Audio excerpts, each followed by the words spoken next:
Hello and welcome back guys. So my name is Samkit और आप देख रहे हैं 11th ओसीएम का लेक्चर जिसमें हमने टॉपिक नंबर 2 स्टार्ट किया था। होलसेलर के बारे में हमने डिस्कस किया था, उसके फीचर्स हमने लास्ट लेक्चर में डिस्कस किए थे। तो आज हम बात करेंगे होलसेलर सर्विसेज क्या क्या प्रोवाइड करता है मैन्युफैक्चरर एंड रिटेलर्स को। So as we all know, in a channel of distribution, producers goods sell करता है, होलसेलर को होलसेलर सेल करता है, रिटेलर को रिटेलर बेचता है एंड कंज्यूमर को।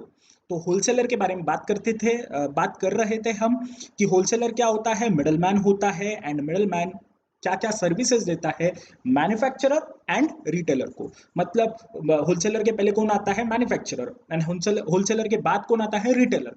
इन दोनों को वो क्या सर्विसेज प्रोवाइड करता है उसके बारे में हम आज डिस्कस करेंगे। चलो थोड़ा सा हम दिमाग भी लगाते हैं।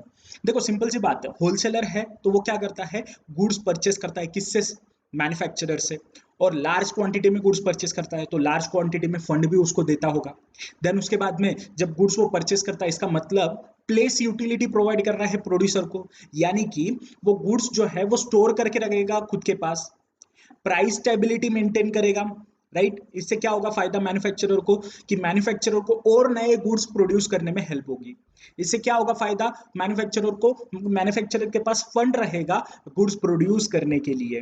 राइट, देन उसके बाद में ट्रांसपोर्टेशन।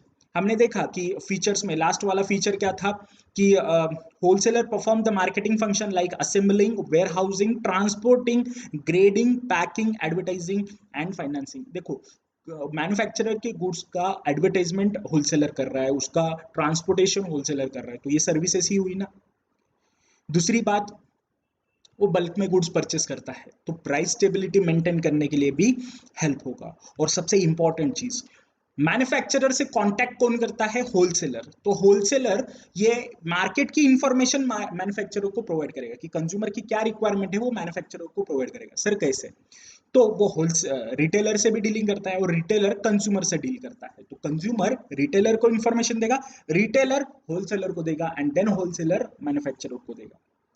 राइट, तो ऐसे कुछ सर्विसेज है, हम देखते हैं।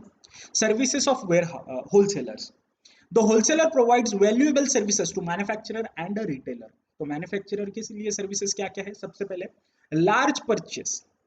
A wholesaler purchases a large quantity of goods from the manufacturer and sell it to the retailers by collecting order from retailers। देखो क्या होता है, एक होलसेलर होता है और उसके पास बहुत सारे रिटेलर्स होते हैं। वो बहुत सारे रिटेलर्स एक होलसेलर को परचेस करेंगे, होलसेलर एक मैन्युफैक्चरर से परचेस करेगा। इससे होता क्या है, मैन्युफैक्चरर का दिमाग का झंझट खत्म हो जाता है कि उसको 4 लोगों को बेचना है, कोई जरूरत नहीं, एक ही बंदे को बेचो, गुड्स बनाओ बंदे को बेचो, गुड्स बनाओ बंदे को बेचो। होलसेलर का क्या काम है कि रिटेलर से ऑर्डर लेना है, अलग अलग लोगों से ऑर्डर लेना है एंड होलसेलर को ऑर्डर देना है।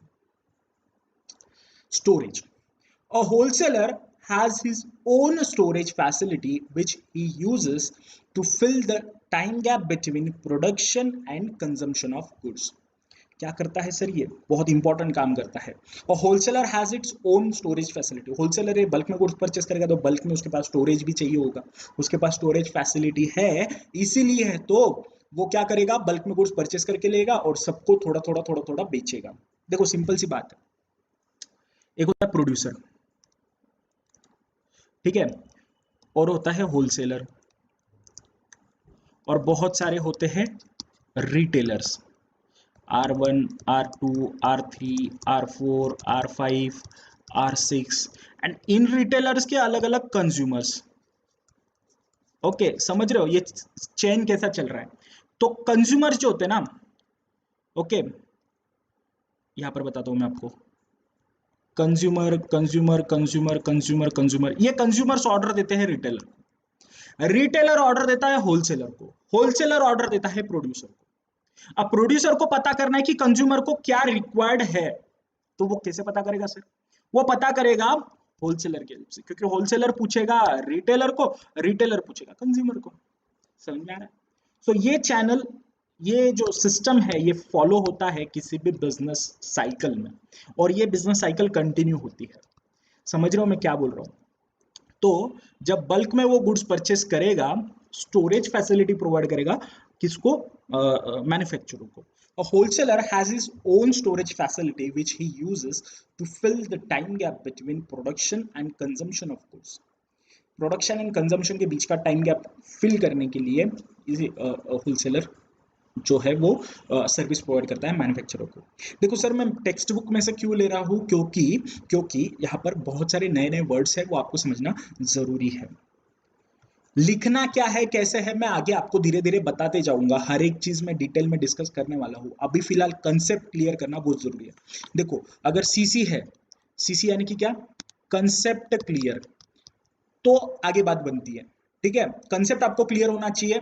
देन आपको लिखने का कैसा है, कैसे राइट डाउन नोट करना है, कैसे आंसर्स लिखने एग्जाम में, ये सब कुछ मैं आपको डिटेल में बताऊंगा। पहले आप कंसेप्ट क्लियर कर लो। नेक्स्ट है transportation. A wholesaler use his own transportation to deliver the goods from the place of production. Okay, a wholesaler uses his own transportation to deliver the goods from the place of production. Okay, मतलब जो manufacturer है वहां से goods उठा के लाना wholesaler को पड़ता है, तो होलसेलर वो ट्रांसपोर्टेशन फैसिलिटी भी उसको प्रोवाइड कर रहा है। फाइनेंशियल असिस्टेंस, देखो बल्क में गुड्स परचेस करेगा तो उसको पैसा भी तो देना पड़ेगा ना बल्क में। और wholesaler is ready to pay the amount in advance to the manufacturer which can help the manufacturer to produce goods within short period, right. तो फाइनेंशियल जो प्रॉब्लम होती है किसी मैन्युफैक्चरर को वो भी सॉल्व हो जाती है। Provide market information, a manufacturer can get the update information from wholesaler like market condition, demand, taste, habits, etc. मतलब कंज्यूमर की क्या रिक्वायरमेंट है ये होलसेलर तक पहुंचते हैं, होलसेलर उस हिसाब से मैन्युफैक्चरर को बोलता है। सिंपल सी बात है। देखो मैं आपको बताता हूँ, कोई एक गुड्स है जो आपको चाहिए, आप सबसे पहले किसके पास जाओगे, आप रिटेलर को बोलोगे सर हमें ऐसे ऐसा गुड्स चाहिए, ये हमें चीजें चाहिए।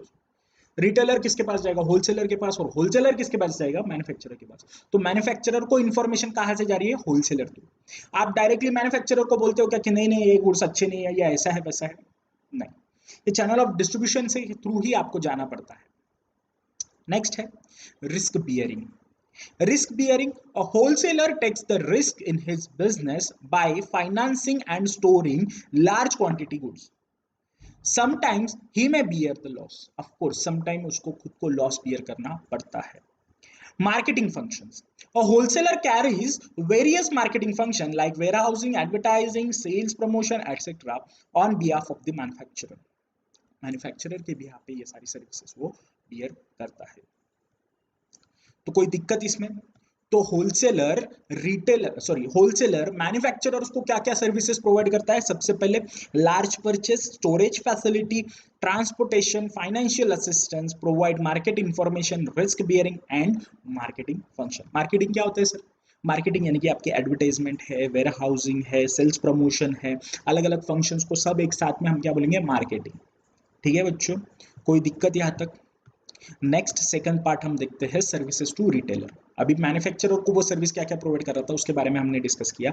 अब हम डिस्कस करेंगे कि रिटेलर को वो क्या क्या सर्विस प्रोवाइड करता है। सो इसमें सबसे पहले आपको दिया है stock of goods.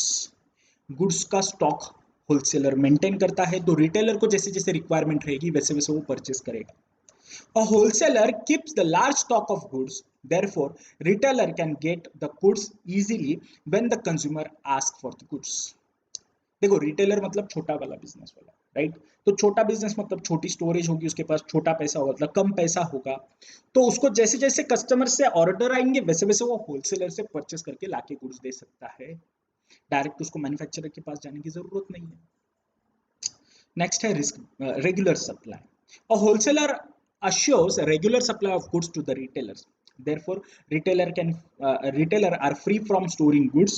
Retailers can supply goods to consumers as and when required by them. देखो retailers are free from storing goods मतलब क्या है सर, सर सिंपल सी बात है।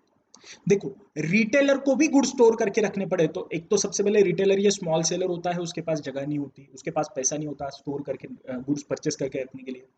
तो जो हमारे होलसेलर साहब है वो क्या करते हैं कि बल्क में परचेस करके रखते हैं, और भाई तेरे को जब भी लगेगा ना तो मेरे से लेके जाना, ऐसा बोलते हैं। तो सिंपल सी बात है, रिटेलर को क्या करना है, बस कस्टमर से ऑर्डर आया, होलसेलर को बोला कि हमें ये गुड्स चाहिए, होलसेलर से परचेस करेगा, रिटेलर को भेज देगा, कंज्यूमर को भेज देगा।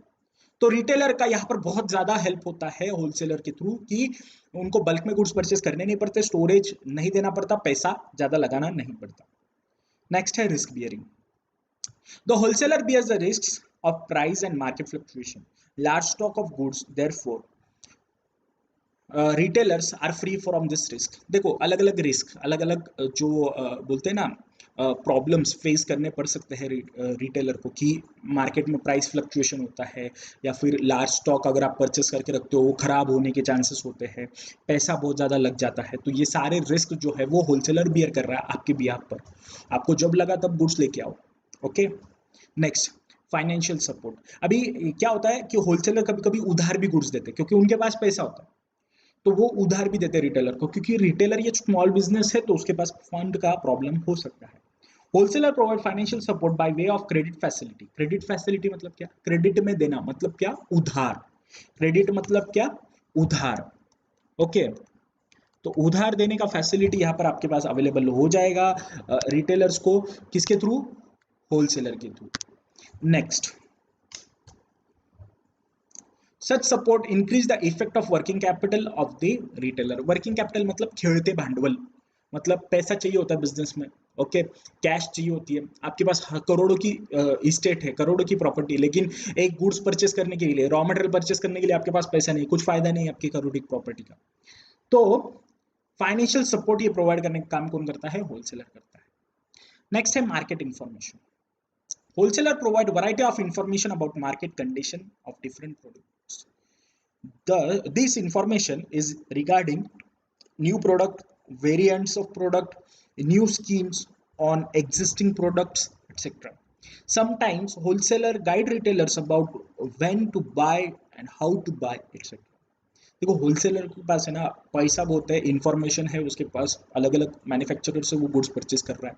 तो नया प्रोडक्ट जब लॉन्च करना होता है या एडवर्टाइजमेंट करना होता है तो होलसेलर करता है. तो होलसेलर गाइड करेगा कि भाई तू ये नहीं ये गुड्स बेच, तो इसमें ज़्यादा प्रॉफिट मिलेगा, इसमें कम प्रॉफिट मिलेगा.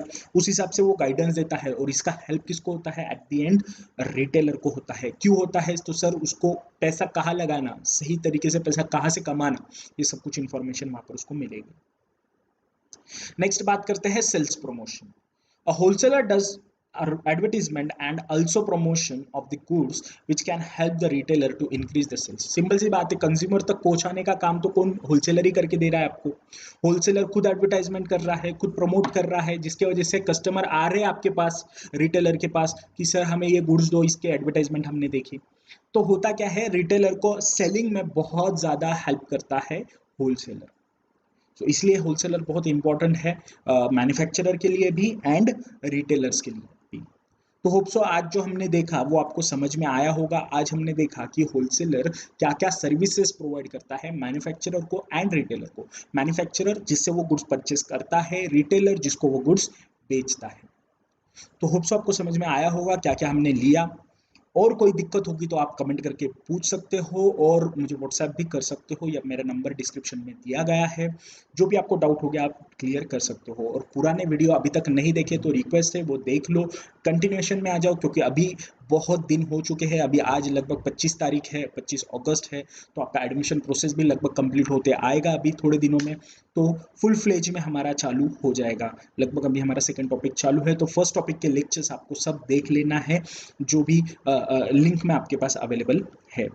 तो होप सो आपको समझ में आया होगा. ओके. और चैनल को अभी तक जिसने सब्सक्राइब नहीं किया है तो सब्सक्राइब कर लेना है, और बेल आइकन को दबा लेना है, तो बाकी के जो लेक्चर्स है उसका भी नोटिफिकेशन आपको मिल जाएगा. और कल हम देखेंगे रिटेल ट्रेड. होलसेल अभी यहाँ पर टोटली फिनिश. तो तब तक के लिए टाटा बाय बाय.